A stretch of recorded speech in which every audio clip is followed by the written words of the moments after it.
A week or so ago, I made a video about what might happen to the Memphisto. Memphisto?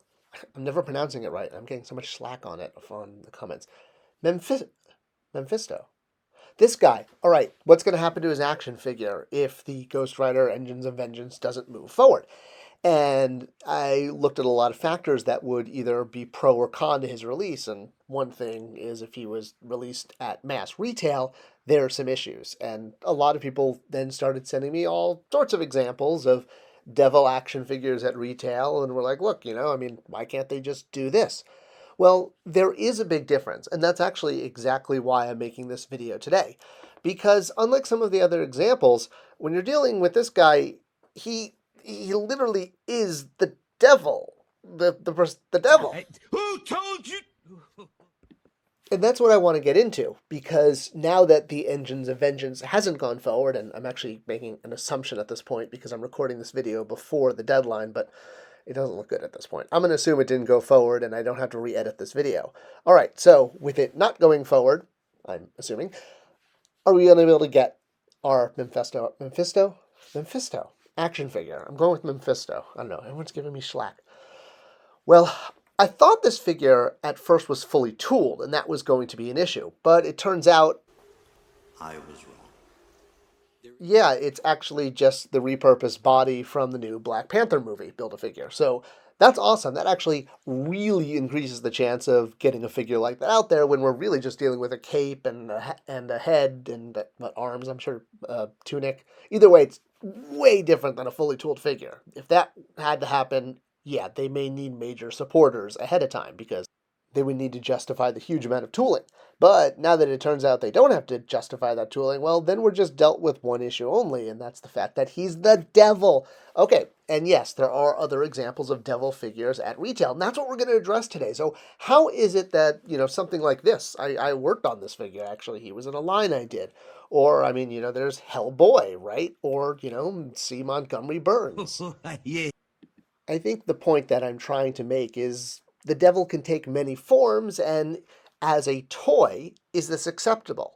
And the answer is, well, sorta, kinda. I mean, how is it that this is perfectly acceptable to sell at retail, but this is not?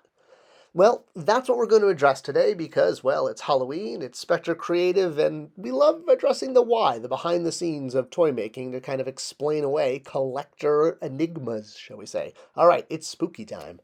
So, Blue Devil, an action figure I actually worked on. I was the brand manager for DC Universe Classic, very proudly so, and Blue Devil was released in, what was this, wave 13? I can't see the package. I think it was 13. Memory fades. Anyway, the point is, this was proposed like all figures to management, showing what a complete wave was, how, hey, look, we have a Superman character, we have a Wonder Woman character, a Wonder Woman key villain, and then Blue Devil, or Blue Beetle, huge fan demand, and Blue Devil, Negative Man, and Cyclotron for the super fans.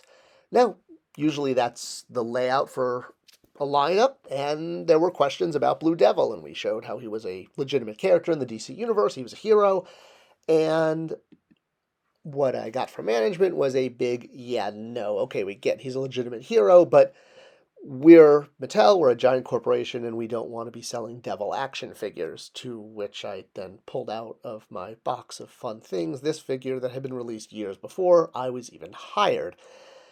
And that's the story of how Blue Devil got to retail. Hey, sometimes things slip through, but the fact that there was concern is completely legitimate because whether, this is Mephistopheles, Mephisto, there's so many nicknames for him, but where's the line? When can you sell a devil action figure at retail, and when can't you? And there's actually some sort of very specific rules, and there's probably a reason that the original Blue Devil got approved before I was even at Mattel. Where's that line? The line must be drawn here. This far, no farther. So first, to answer this, you have to say, okay, well, what does the devil visually look like? And obviously, without getting any debates about pagan symbolism and Christianity, for the sake of argument, we're going with the traditional red horn pitchfork devil. Yes. This guy. We're going to use this as our litmus test. Red, pitchfork, horns. Let's just pretend he's looking scary. I know he looks a little silly, but go with me. Let's call him scary. So essentially, let's use this as our litmus test, whether or not a toy can get released at retail. All right, let's look at how it already applies, exactly like we talked about with Blue Devil, and there were legitimate concerns about releasing that, and rightly so. Uh, if you change the color, if it's not red, it tends to be a way of getting it through. So, as a counterexample, and to go to the extreme, looking at Memphisto here, Memphisto, I'm just going to keep doing it every single possible way I can. Um, he clearly does not pass the litmus test. He looks just like that, I mean, not a cartoony. Again, let's pretend the cartoony guy is scary looking. So let's look at some other examples. All right, Hellboy, right? He is a devil.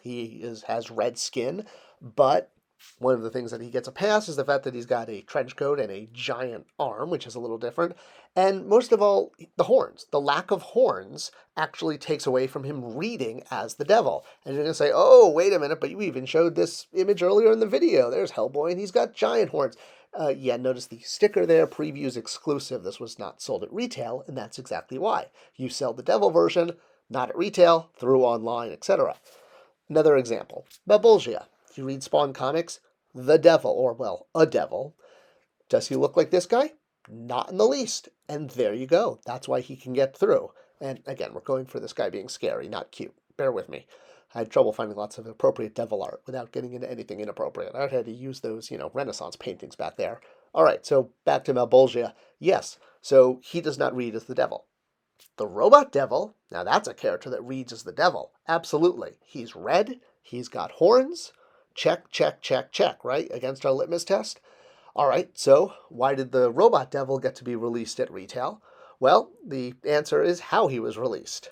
And, well, not only did he not have a figure, well, actually, we should probably note that Futurama figures weren't really sold at mass retail. Maybe at Toys R Us for a little while? I don't know.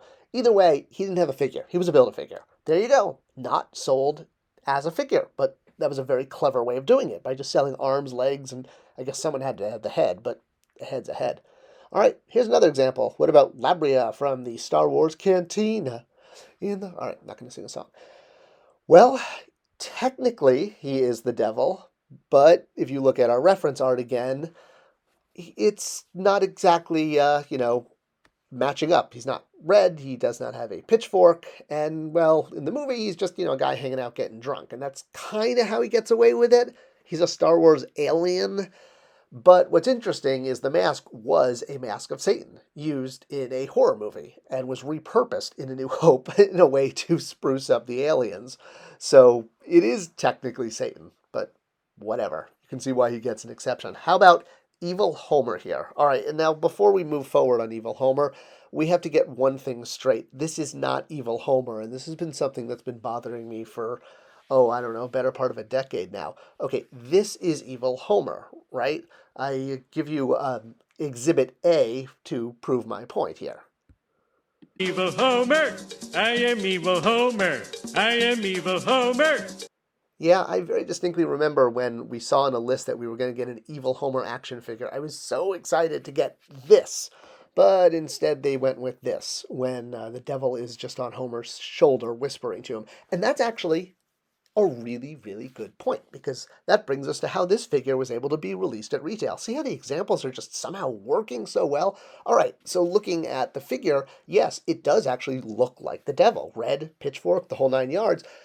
The reason it gets an excuse is because it's a cartoon version of that person's just sort of bad side.